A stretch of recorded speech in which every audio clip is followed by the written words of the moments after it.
Assalamualaikum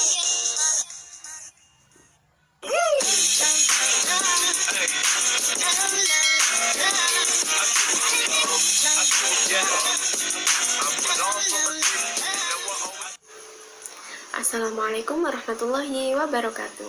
Selamat pagi anak-anak. Bagaimana kabar kalian hari ini? Semoga kita semua selalu dalam keadaan sehat walafiat dan tetap semangat di dalam belajar. Anak-anak, 2 minggu kemarin kalian kan sudah mendapatkan materi tentang sistem pencernaan manusia. Nah, minggu ini, tepatnya hari ini, kita akan belajar yaitu tentang zat aditif dan zat adiktif. Namun sebelumnya, marilah kita berdoa terlebih dahulu supaya apa yang kita pelajari hari ini bisa bermanfaat buat kita semua. Berdoa dimulai.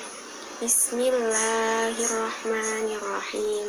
Raditu billahi robba wa bil islami dina wa bi muhammadin nabiyya wa rasulah.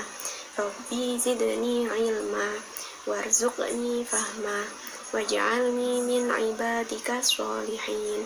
Amin. Oke anak-anak, sebelum kalian menyimak video yang akan ibu tayangkan habis ini, silakan kalian siapkan dulu LKS IPA-nya, LKS IPA.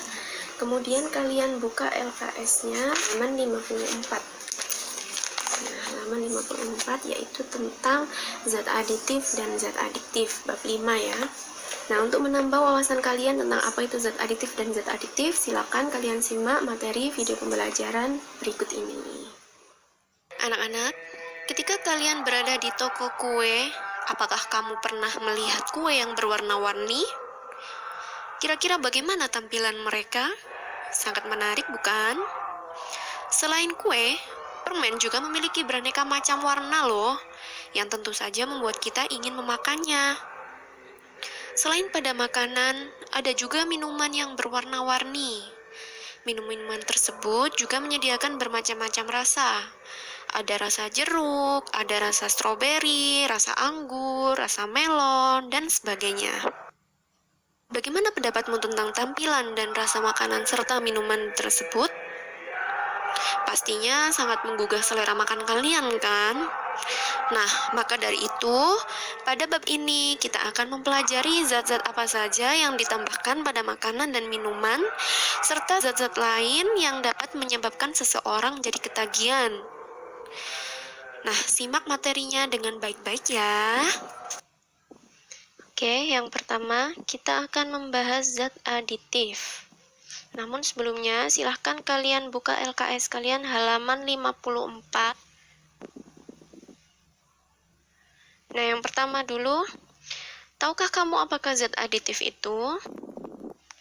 Zat aditif merupakan bahan yang ditambahkan dengan sengaja ke dalam makanan atau minuman dalam jumlah kecil saat proses pembuatan makanan atau minuman. Nah, tujuannya itu untuk apa? Yang pertama, untuk memperbaiki penampilan pada makanan atau minuman. Yang kedua, menambah cita rasa, tekstur, dan aroma pada makanan atau minuman. Yang ketiga, yaitu memperpanjang daya simpan. Yang keempat, meningkatkan nilai gizi pada makanan atau minuman. Nah, zat aditif itu terbagi menjadi 7 macam. Yang pertama yaitu pewarna, pemanis, pengawet, penyedap, pemberi aroma, pengental, dan pengemulsi. Yang pertama dulu kita bahas tentang pewarna. Pewarna merupakan bahan yang ditambahkan pada makanan dan minuman dengan tujuan untuk memperbaiki atau memberi warna pada makanan dan minuman agar terlihat lebih menarik. Pewarna ini terbagi menjadi 2 macam, yaitu pewarna alami dan pewarna buatan. Pewarna alami merupakan bahan pewarna yang berasal dari alam, misalnya dari tumbuhan. Contohnya ada daun suji atau daun pandan untuk memberi warna hijau. Kemudian ada buah naga, buah stroberi itu untuk memberi warna merah. Kemudian kunyit itu biasanya untuk memberi warna kuning. Lalu ada anggur ungu, bisa juga menggunakan blueberry itu untuk memberi warna ungu. Kemudian ada kakao untuk memberi warna coklat. Kemudian yang kedua yaitu pewarna buatan. Nah, pewarna buatan itu diperoleh melalui proses reaksi kimia menggunakan bahan yang berasal dari zat kimia sintetis. Nah, di sini ada tabel tentang jenis-jenis pewarna buatan yang dapat digunakan atau dapat dikonsumsi dalam makanan dan minuman karena jenisnya ini aman untuk tubuh.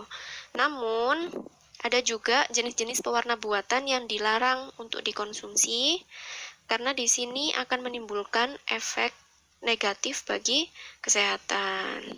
Silakan kalian baca sendiri jenis-jenisnya.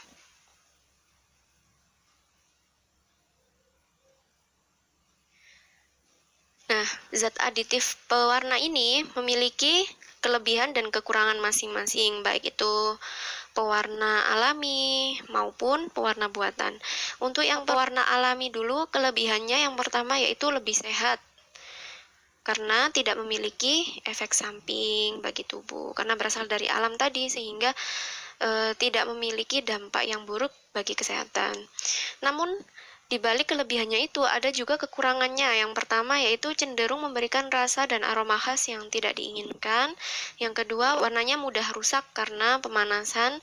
Yang ketiga, warnanya kurang kuat atau pucat. Kemudian yang keempat, jenisnya terbatas. Nah, untuk pewarna buatan, kelebihannya yang pertama harganya lebih murah, praktis dalam penggunaan, warnanya lebih kuat, jenisnya lebih banyak, dan warnanya tidak rusak karena pemanasan.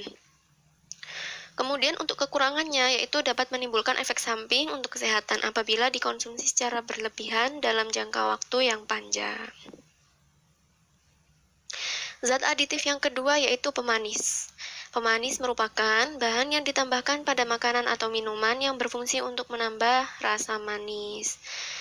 Seperti pada pewarna tadi, pemanis juga terbagi menjadi dua. Yang pertama yaitu pemanis alami.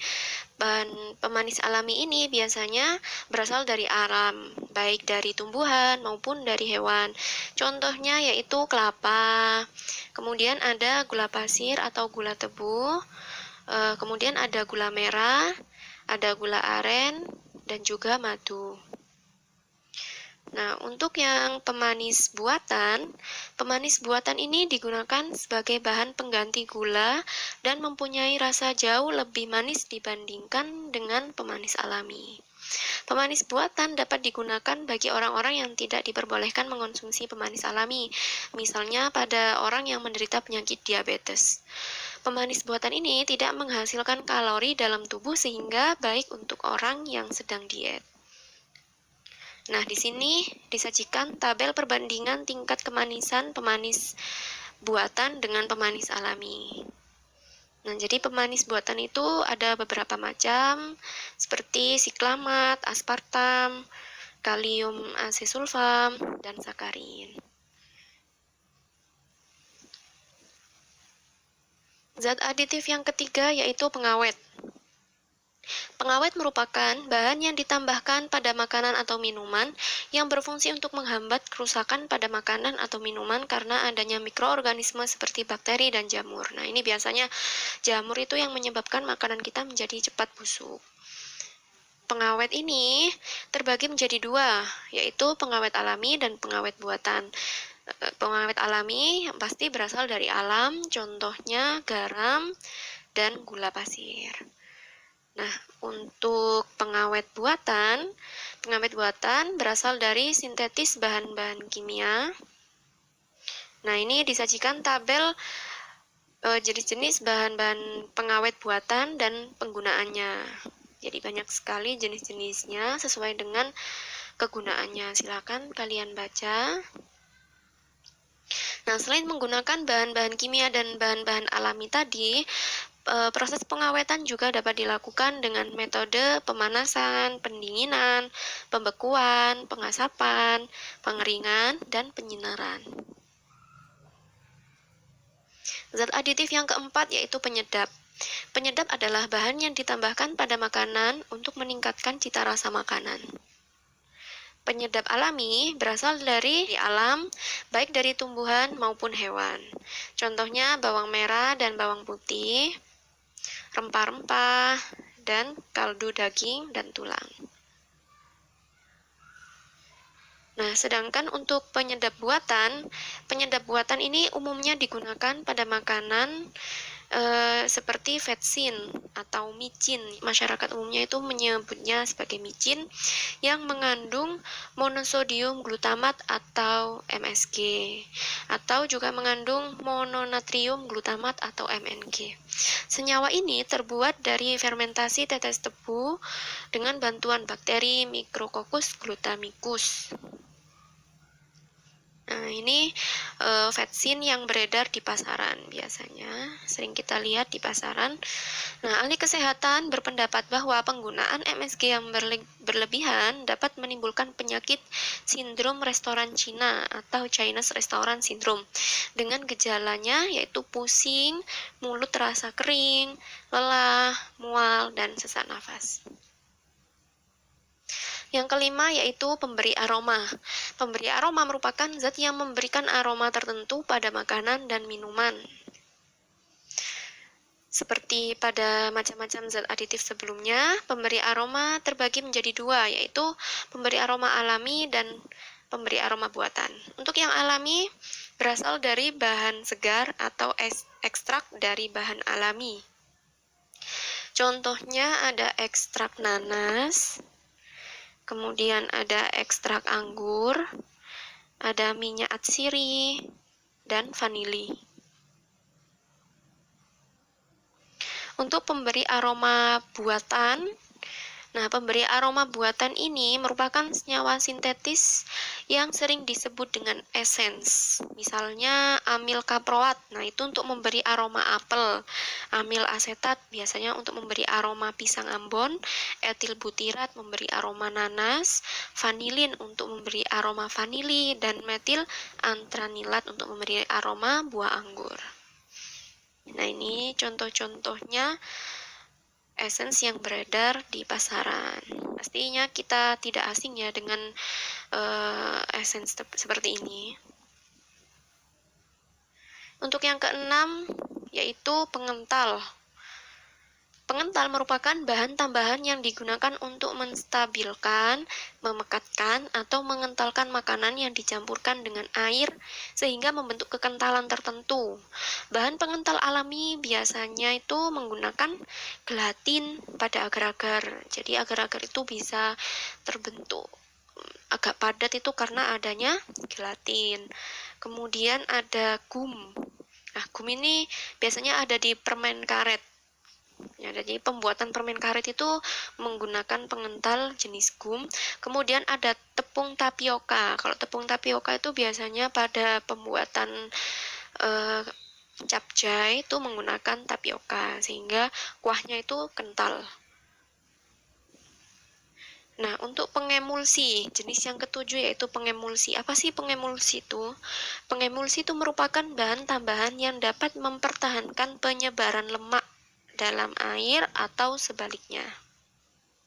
Contohnya ya, ini misalkan ada minyak dan air. Ketika minyak dimasukkan dalam air dan minyak itu tidak akan menyatu.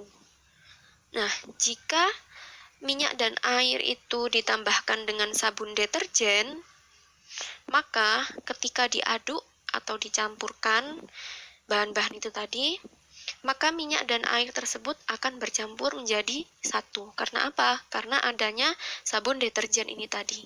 Nah, sabun deterjen ini merupakan pengemulsi bagi air dan minyak, sehingga air dan minyak tadi bisa bersatu. Nah, jika di makanan itu kalau di makanan biasanya menggunakan lecitin. Lecitin berasal dari kuning telur dan kedelai. Lecitin ini ditambahkan sebagai pengemulsi pada pembuatan mayones dan mentega. Nah, selanjutnya kita akan membahas zat adiktif. Nah, jadi kalian harus bisa membedakan kalau yang awal tadi itu zat aditif, kalau yang sekarang ini zat adiktif. Ada huruf K-nya, kalian harus bisa membedakan ya. Nah, untuk zat adiktif ini bisa kalian lihat di LKS halaman 56. Silakan dibuka LKS-nya halaman 56. Oke, yang pertama kita harus tahu dulu apa sih itu zat adiktif. Zat adiktif merupakan zat-zat yang apabila dikonsumsi dapat menyebabkan ketergantungan atau adiksi, atau ingin menggunakannya secara terus-menerus sehingga menyebabkan ketagihan. Kemudian, macam-macam zat adiktif. Zat adiktif itu ada 3 macam. Yang pertama, narkotika. Yang kedua, psikotropika. Dan yang ketiga yaitu zat psikoaktif lainnya. Biasanya, ketiganya ini disingkat dengan nafza. Kalian pasti pernah dengar kan kata-kata nafza. Jadi, nafza itu kepanjangan dari narkotika, psikotropika, dan zat psikoaktif lainnya. Nah, yang pertama dulu kita bahas narkotika. Apa sih narkotika itu? Narkotika merupakan zat atau obat yang berasal dari tanaman. Diingat-ingat ya, berasal dari tanaman yang dapat menyebabkan penurunan atau perubahan kesadaran, menghilangkan atau mengurangi rasa nyeri, dan menyebabkan ketergantungan bagi penggunanya. Nah, narkotika ini terbagi menjadi 3 golongan. Golongan yang pertama, narkotika yang sangat berbahaya. Apa sih itu? Contoh-contohnya seperti ganja, tanaman ganja. Kemudian ada opium. Yang ketiga ada kokain. Nah, untuk narkotika golongan yang kedua, ini berpotensi tinggi menyebabkan ketergantungan. Contohnya ada morfin, ada petidin, kemudian ada metadon. Untuk golongan yang ketiga, berpotensi ringan, menyebabkan ketergantungan. Contohnya ada kodein. Nah, untuk selanjutnya yaitu psikotropika. Psikotropika merupakan zat atau obat yang mengurangi rasa sakit dan memberi efek rasa senang. Terbagi menjadi 4 golongan. Yang pertama, golongan pertama yaitu berpotensi sangat kuat menyebabkan ketergantungan. Contohnya ekstasi, LSD, STP, mesakolin. Kemudian golongan yang kedua ini berpotensi kuat menyebabkan ketergantungan dan sangat terbatas digunakan sebagai obat. Contohnya amfetamin, metamfetamin. Yang ketiga yaitu fenisiklidin. Psikotropika golongan ketiga berpotensi sedang menyebabkan ketergantungan. Contohnya pentobarbital dan flunitrazepam. Untuk golongan yang keempat berpotensi ringan menyebabkan ketergantungan. Contohnya fenobarbital dan nitrazepam. Yang ketiga yaitu zat psikoaktif lainnya. Beberapa contoh zat psikoaktif selain narkotika dan psikotropika diantaranya ada kafein, nikotin, dan alkohol. Kafein banyak terkandung di dalam kopi dan sedikit terkandung di dalam teh. Umumnya, kafein ini tidak memberikan efek buruk, akan tetapi jika dikonsumsi terus-menerus dapat menyebabkan gangguan kesehatan. Kemudian yang kedua yaitu nikotin. Nikotin terkandung di dalam rokok dan secara langsung maupun tidak langsung menyebabkan gangguan kesehatan terutama sistem pernafasan.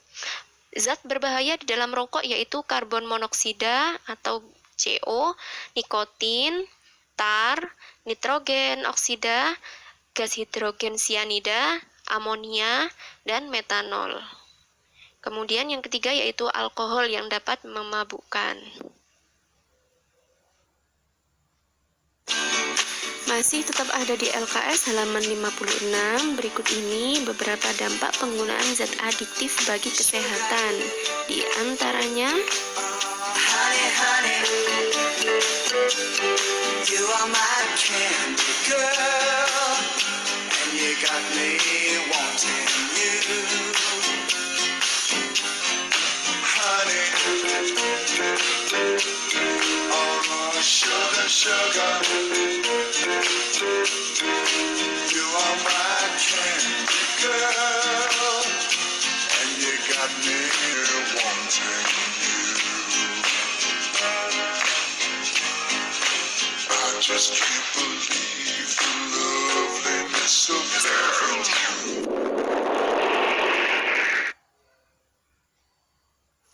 Sedangkan dampak sosial dari penggunaan zat adiktif diantaranya sulit bersosialisasi, tidak mempunyai kepercayaan diri, sulit mengendalikan diri, berpikiran negatif, berdiam diri di keramaian, dikucilkan dari masyarakat, kesempatan belajar akan hilang, kehilangan kepercayaan dari orang lain, dan gemar melakukan tindakan kriminal.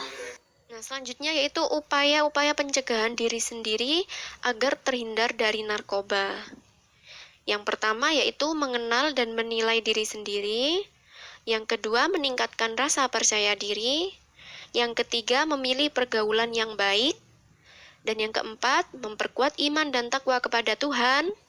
Yang kelima, melakukan hal-hal positif seperti berolahraga, berorganisasi, dan hal positif lainnya. Kemudian yang terakhir yaitu membangun komunikasi dan hubungan yang baik dengan teman dan keluarga. Dari materi yang telah kita pelajari hari ini dapat diambil dua kesimpulan. Yang pertama, penggunaan zat aditif alami lebih aman bagi kesehatan tubuh dibandingkan dengan zat aditif buatan atau sintetis.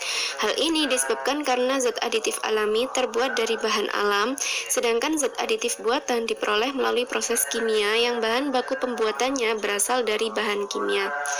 Yang kedua, penyalahgunaan nafza, narkotika, psikotropika, zat aditif lainnya sangat berbahaya bagi tubuh karena dapat mempengaruhi otak atau sistem syaraf pusat, sehingga dapat menyebabkan gangguan kesehatan fisik, psikis, dan sosial akibat kebiasaan, ketagihan, serta ketergantungan terhadap nafza. Sekian materi tentang zat aditif dan adiktif kita pada hari ini, dan untuk materi pembelajaran selanjutnya kita akan membahas tentang sistem peredaran darah pada manusia. Terima kasih. Wassalamualaikum warahmatullahi wabarakatuh.